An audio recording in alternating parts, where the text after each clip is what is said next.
A Light in the Darkness. A brave little toaster fanfiction by myself, Starry Squeakums. The night was cold and humid, after the impossibly unpleasant rain that had happened just less than an hour ago. Yet it felt like ages to Radio that he'd been sitting there in that very same spot, watching over his friend, battered and broken.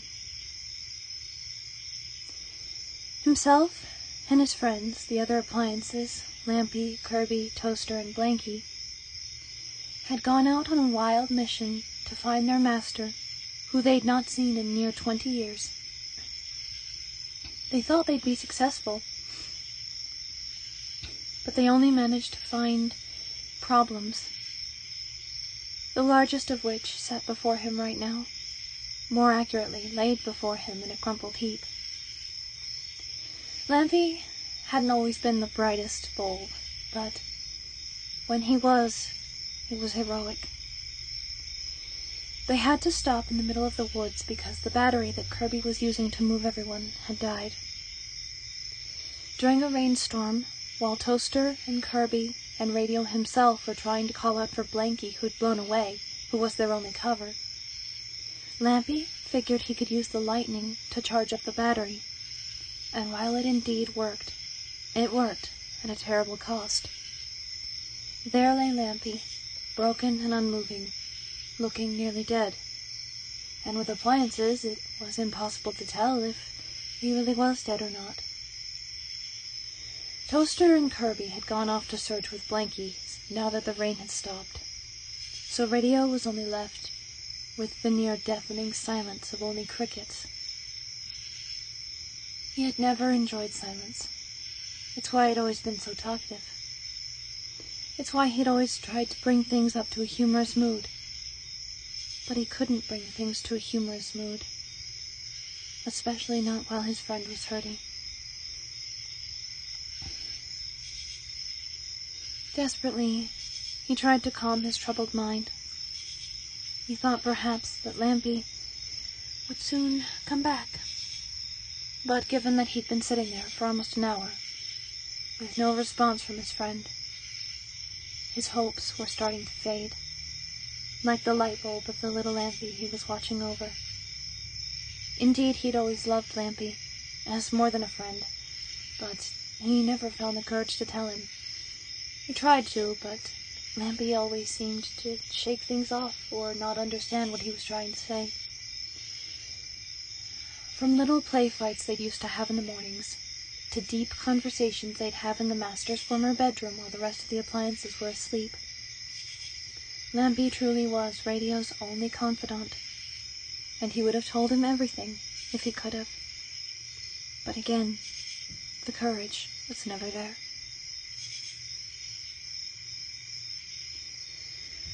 He didn't know how long had gone by, but he was amazed to see that Lampy's cord was starting to flicker a little. Just flick back and forth like a cat's tail, the slightest inkling of a movement.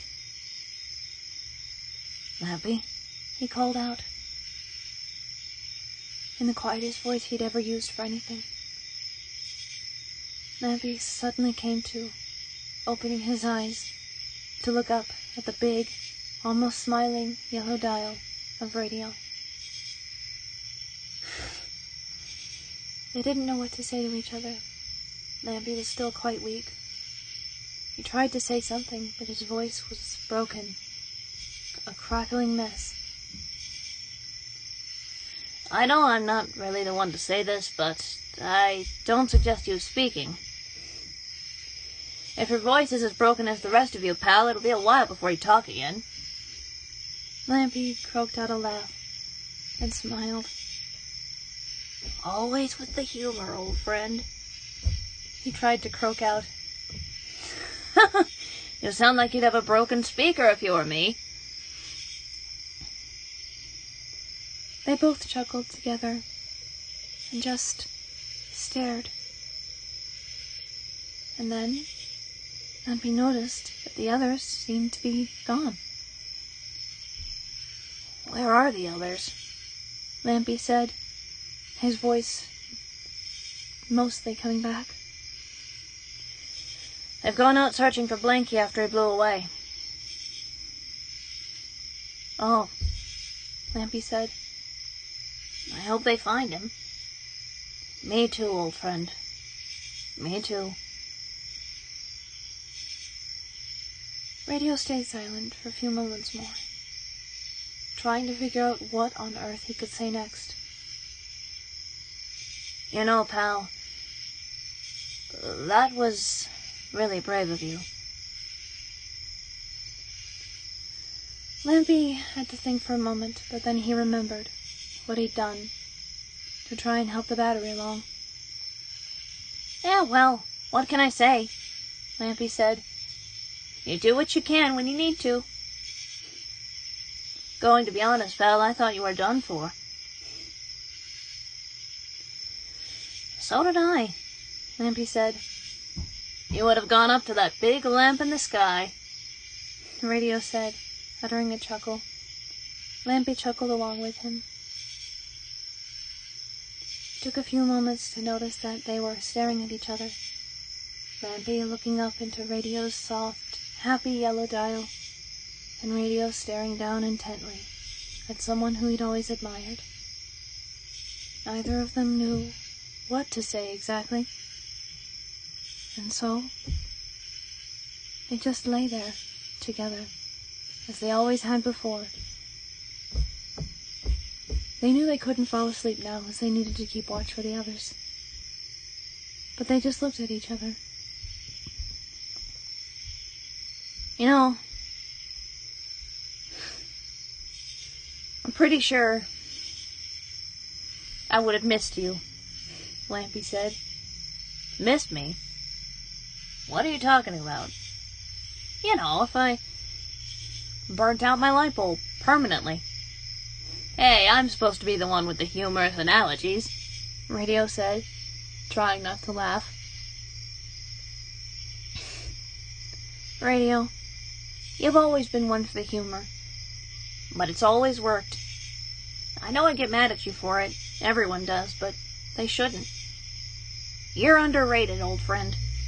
Who are you calling old? Radio said, laughing.